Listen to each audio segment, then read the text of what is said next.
Hey YouTube, what's going on? Jam here, and welcome back to the gaming station. So today we got another pro interview. We got Lawrence on the line. What's going on, Lawrence? Yeah, what's going on? Hey, how you doing today, man? I'm good. All right, so today we're going to be going over some of these posts that Lawrence did on the competitive subreddit. They caught my eye. They're really in depth, and they really talk about how you can improve as a player. But real quick, let's just talk about Lawrence. How long have you been playing Brawl Stars for, Lawrence?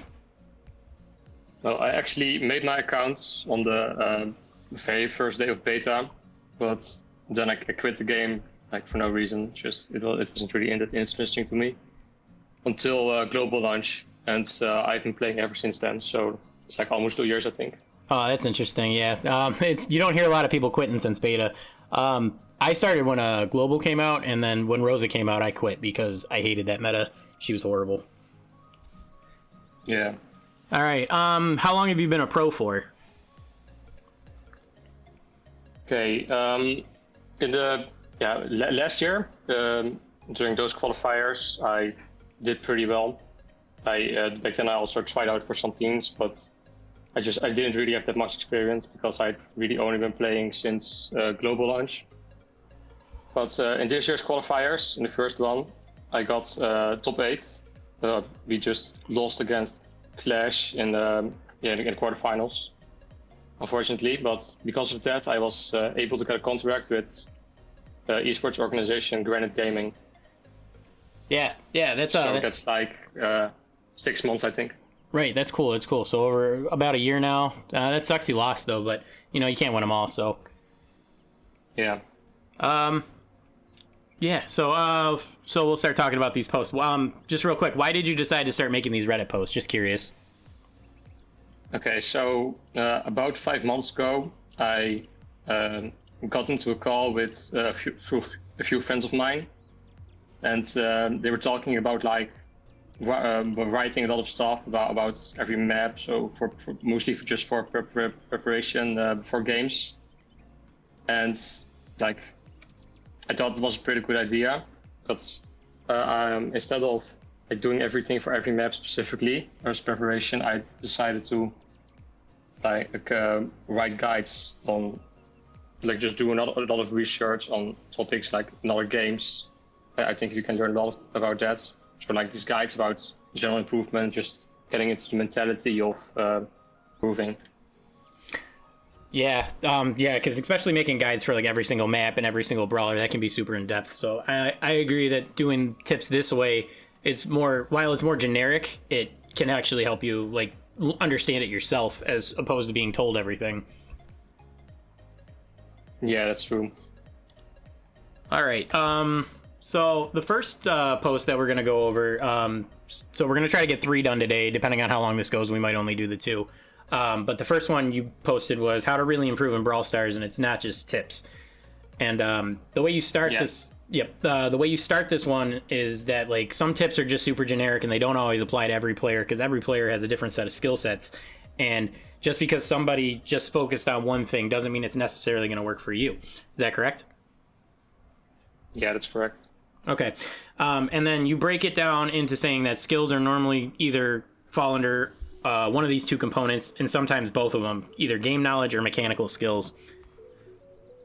And okay, so yeah, I was just actually it's 4 different basic skills. So you can look at it like this. You can think of yourself as like a character in a role-playing game. And by that I don't mean like a brawler, but I mean you to play yourself.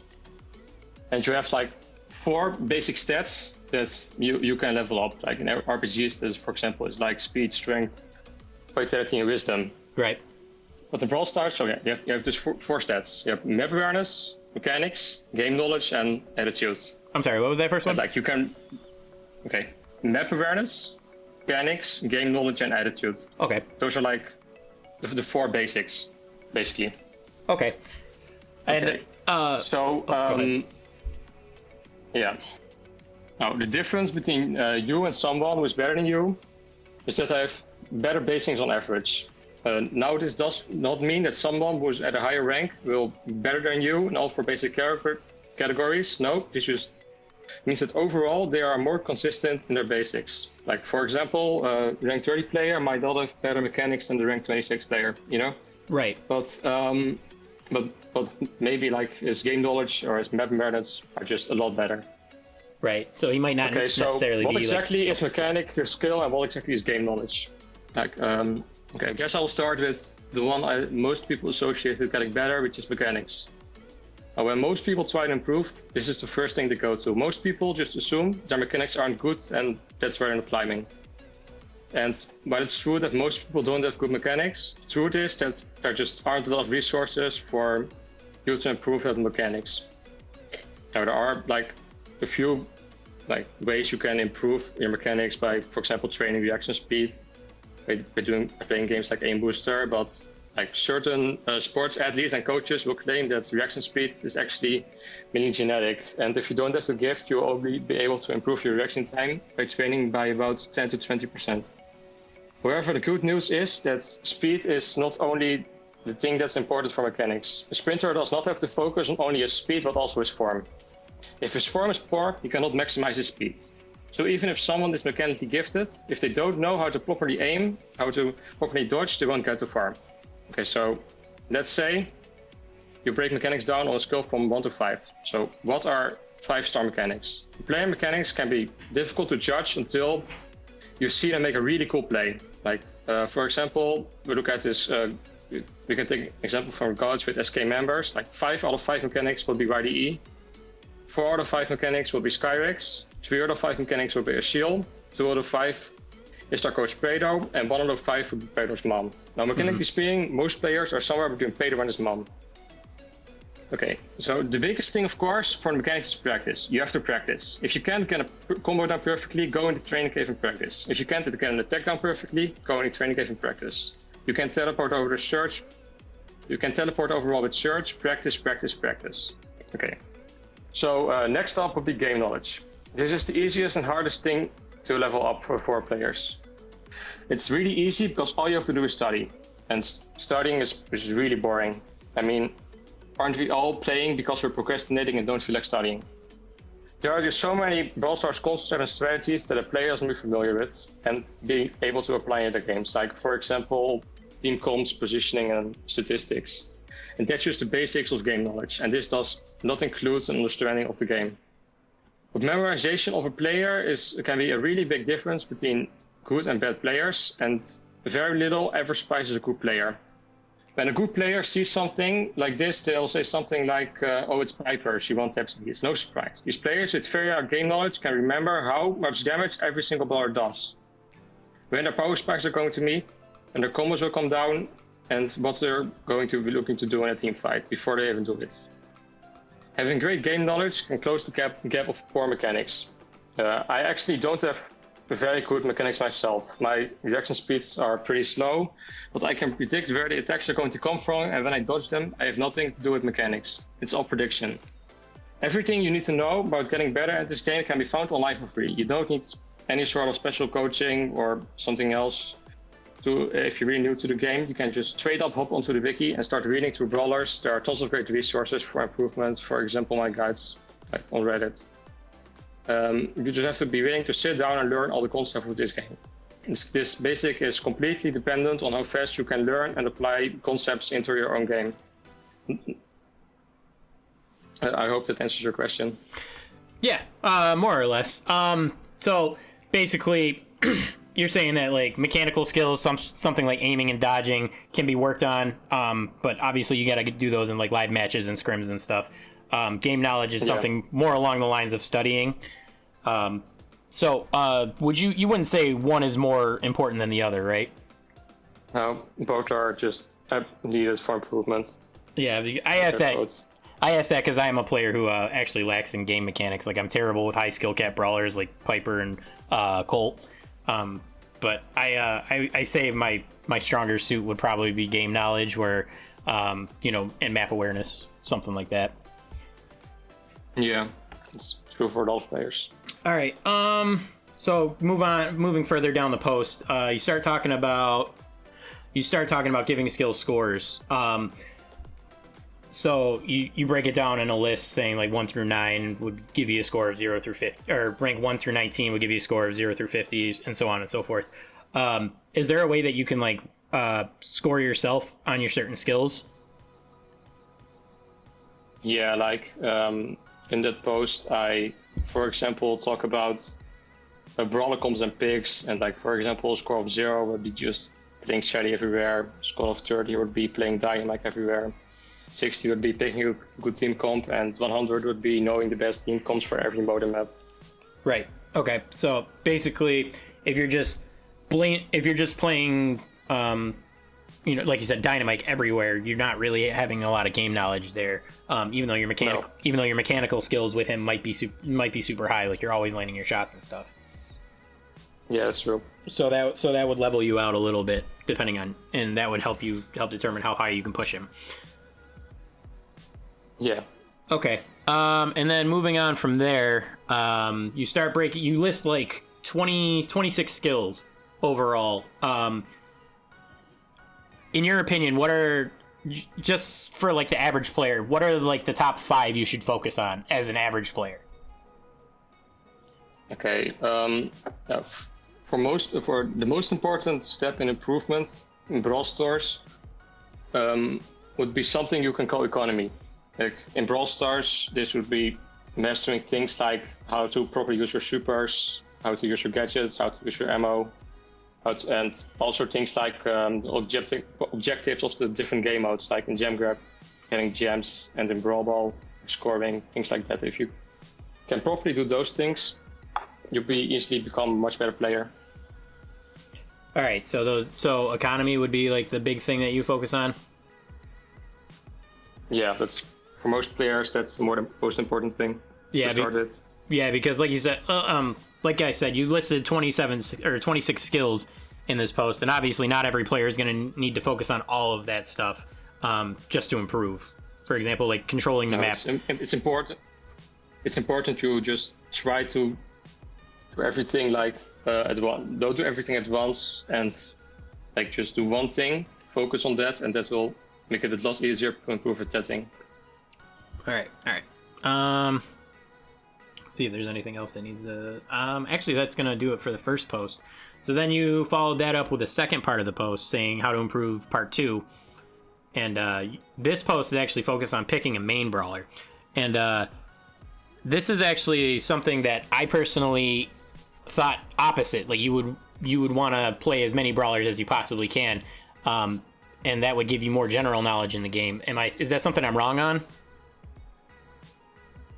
Yeah, so the problem with trying to push every single brawler is that in order to really improve as a player, like you can't just get good at a brawler. You need to learn how to play the game. If you understand what I mean. Yeah. So you actually break that down further on in the post, basically saying that because you're gonna master that brawler eventually, and then you can focus on other things. Other things in the game, so like map awareness, whether you should be more aggressive or back off. Those are things that are just going to come that you can focus on more because you already know how to play your brawler in interactions and stuff, correct? Yeah, that's true. Okay. So as I read through this post, I was thinking of pro players like Bobby's like a great Gene, Whitey's an amazing Mortis, Lucky Bear. Who's your main brawler? Okay, so I actually have a pretty good story about this that I think a lot of players will be able to look at and to help them. So in December last year, I started maining Rosa. I somehow managed to push her with my team to rank 35 really easily. And then for the next 4 months, I was just maining Rosa. Even in competitive games, I was just playing her so much. Even in game modes like Bounty and Heist, I was just playing Rosa and just even working against like some of the top teams in the world. So, like this really with Rosa, you can. It's just mechanically really easy, but you need to be really good at like I just talked about earlier, like map awareness and game knowledge. So it really helped me to focus on those things.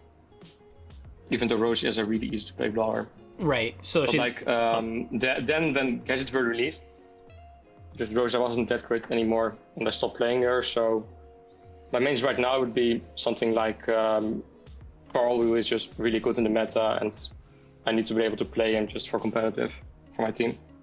Yeah, Carl's super versatile right now. So basically like Rosa, so mastering Rosa, that let you focus on, because she's a lower like mechanically wise brawler, you could basically auto aim her and then just know when to use her super. That let you focus on like situations for maps, when you should move over and help pinch, stuff like that, right? Yeah. Okay. And then I actually have a follow-up question on this. So like I think of brawlers. I think of players like Pika, who is like a bowl master. But if you pay attention to his YouTube channel, he's been pushing a lot of the other tanks.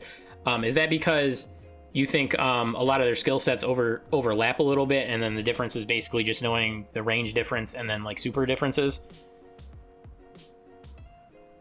Yeah, that's sort of true. Like tanks have a lot of things that overlap between them that you need to be good at in order to play them well.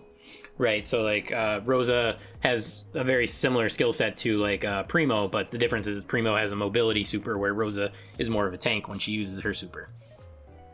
Yeah. So then you go on down this post to talk a little bit more about, like I said earlier, basically you master the brawler, and then you can focus on other things in the match, like gem economy. Sorry, when you should be aggressive, when you should help move over and pinch. What is the best way for someone to pick their main brawler? Should they focus on like their mechanical based skills, or what the role is, or what modes they like to play, or any of those combinations? Okay, so the most important thing that you need to look at when pick your main brawler is that you enjoy playing that brawler. Like if you don't even enjoy playing them, then what even is the point? But for beginners, I would definitely recommend they try and main something that's easy to play, so they don't have to worry about mechanics too much. And lastly, try to main brawlers that somewhat fit into the same role. Like, for example, if you want to main mid lane, you need to focus on brawlers that are good in the mid lane, like Jean and Piper. All right. So I actually just after reading your post, I decided I wanted to try to main BB, and I picked BB because she has a pretty low skill cap. She does have like high points, like how to use her bubble effectively and stuff like that. But I also picked her to try for another reason, because she's good in pretty much every mode that I want to play. The only one she really struggles in is bounty. Do you think that's a good choice, like for those reasons? Yeah, it's pretty good, I think. Like, if you enjoy playing BB, it's good. Yeah, I like BB. Ever since she got her speed buff. I didn't like her before she got her speed buff, personally. Yeah, speed was really nice for her. Just so fast, especially with the first star power. All right, and then another thing that you talk about in this post is like how to improve on or how to pick a role. Now, so obviously, like some brawlers like BB and Bull are going to be aggro brawlers. But what about brawlers that can play multiple roles, like Pam or Jean? Like, how do you know what role you should be focusing on for them? Okay, so every brawler can actually just be played in every single role, just not as efficiently as they could be used in the role they're best at. Like, for example, with your example Pam, you could just be playing her in a lot of different roles. Like, it's dependent on your comp, on your map, what map you're playing on, what mode you're playing in. Like, for example, in Gem Grab, if you just have two other tanks in your team, and obviously you want to play in the mid lane, but if you have like a Piper or something, it's even better. Then you want to just side lane and support her. Or sometimes even on some maps you can just, with Pam, go aggro as a tank because she has a lot of HP. Like, it's all about knowing what position would give you the best matchup and how you could be the most helpful to your team.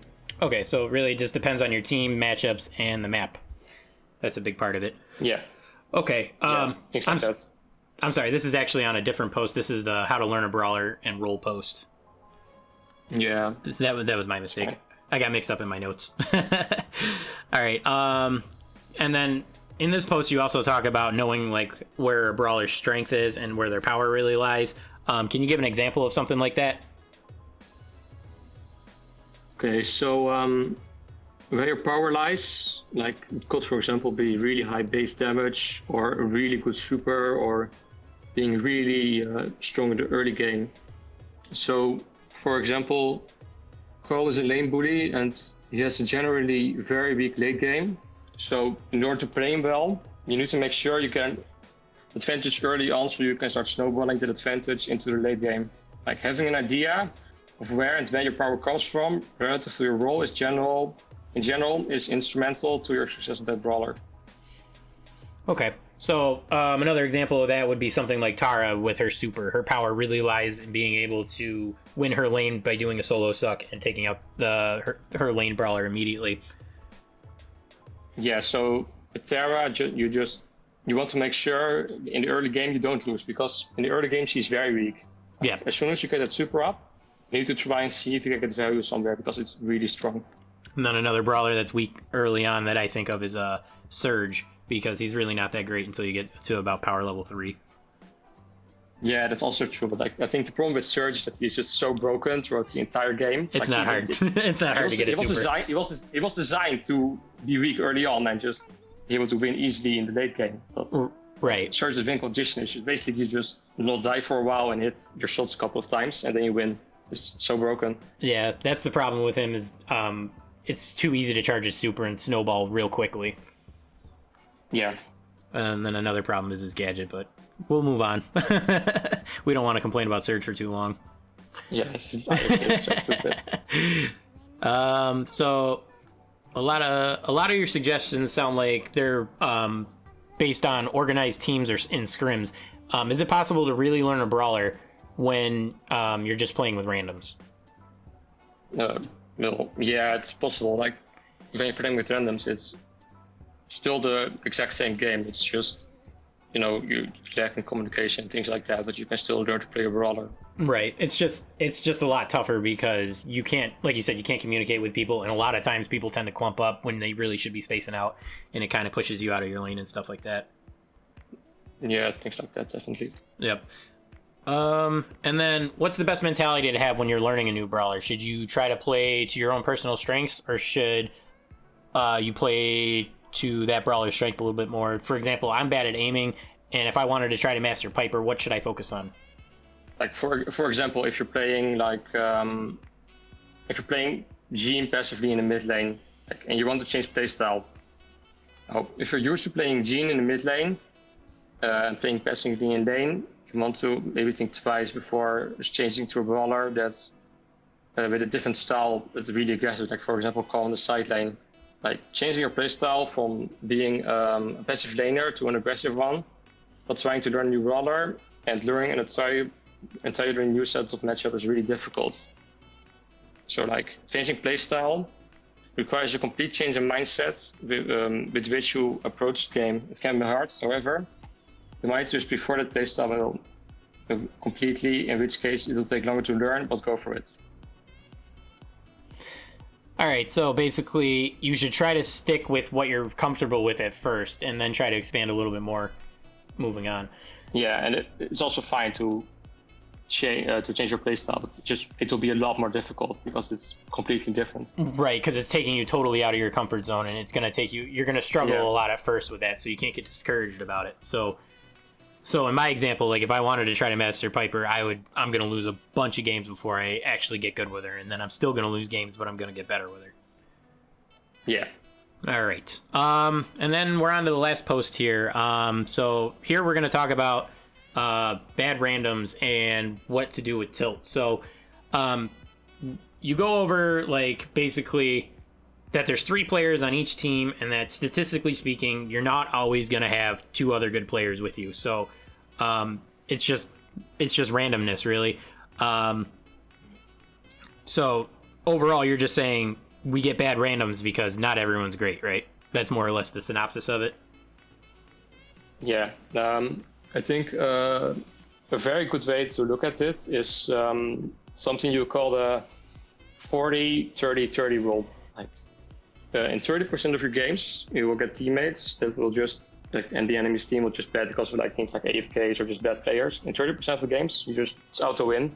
Like, no matter how bad you mess up, you just win because your team will be able to carry you. And then in 30% of your games, you'll be able to just you won't be able to do anything because like players like that will be in your team.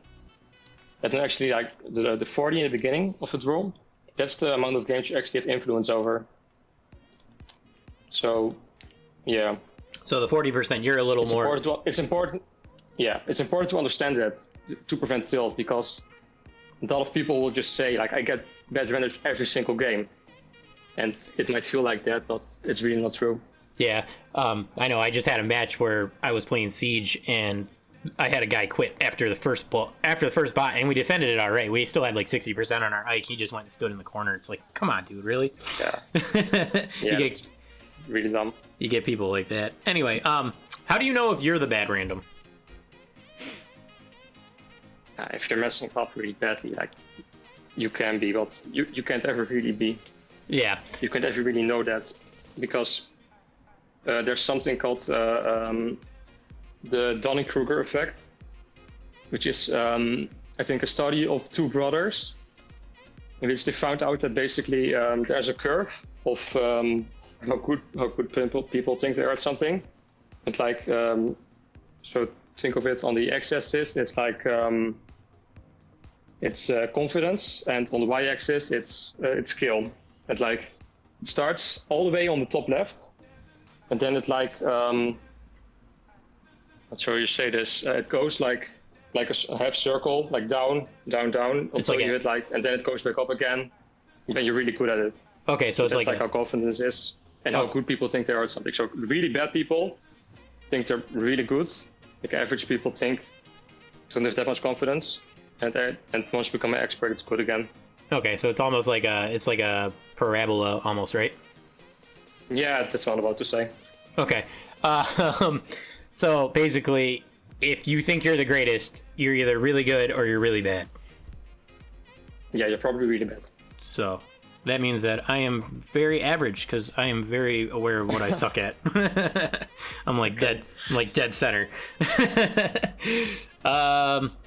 Is there anything you could do to fix when you're like mid-match, you're playing terribly, you've died 4 times? Is there anything you can do in the middle of that match, or do you just have to say this match is a wash and just move on? Yeah, if you're doing really badly, you need, like, instead of just AFKing, just need to see if your team is able to carry you. You don't even need to start making any really big plays. Like, it's just too risky. Like, sometimes your team will be able to carry you, and sometimes they won't. Just don't give up and try to play your best. Yeah, I know. Just real quick, I'm just thinking this. Personally, when I'm playing super bad, I try to back off and play a little more passively, because normally when I'm playing bad, it's because I'm being too aggressive and I'm moving too far up the map when I should be hanging back. Yeah. So that's one thing I try to do when I realize that I'm playing terribly. I try to back off a little bit. So then further on down this post, you start talking about how people get tilted, and when you get tilted and you get mad, you're gonna play a lot worse. Just a random question: what sets you off? What puts you on tilt?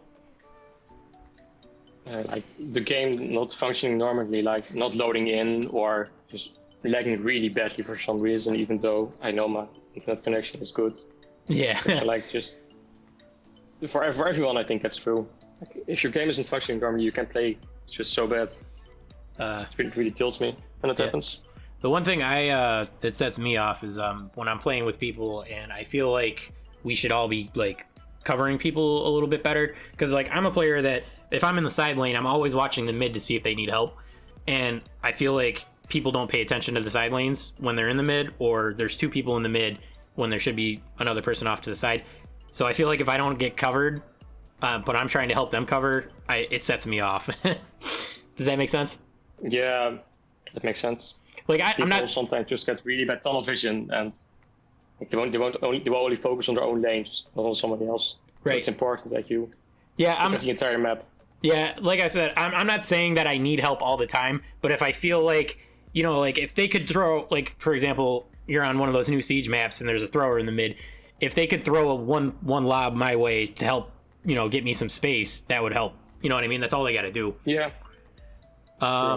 So, yeah, that's just all I was going to say. And then, so it's important to know, like, what sets you off. How important is that to know like when you're triggered and to put the game down? Like, how important is that to you? Okay, so if you're not having fun anymore playing the game, like you're tilted and you need to stop. Like that's basically it. If you can't imagine yourself having fun in the next game, you're tilted. All right, so then you got to put the game down. But Yeah. overall, that's gonna do it for all these posts I wanted to go through today, and we actually had decent time. It's 31 minutes so far. My last podcast went for an hour, so I mean this is actually good time for me. Do you got any last thoughts before we close this out? Yeah, check out my post if you want, I guess. I will link that in the description. Really helpful. I'll put your Twitter in the description, and I will put your Reddit posts in the description. I'll do your main thread that has them all linked there. Yeah, it's nice. All right, man. All right. Well, I want to thank you for coming on, man. This is a good talk for real. I think people will get a lot of value out of this if they listen to the whole thing. Yeah, it's my pleasure. All right, man. Well, that'll do it for this video, guys. Let me know what you think down in the comments, and definitely go check out these posts because he's got a ton of them. This is just the first 4 that I went over. And if you'd like to see follow-ups, just drop that in the comments, and I'll see if Lawrence and I can set something else up. But that's gonna do it. Thanks for watching.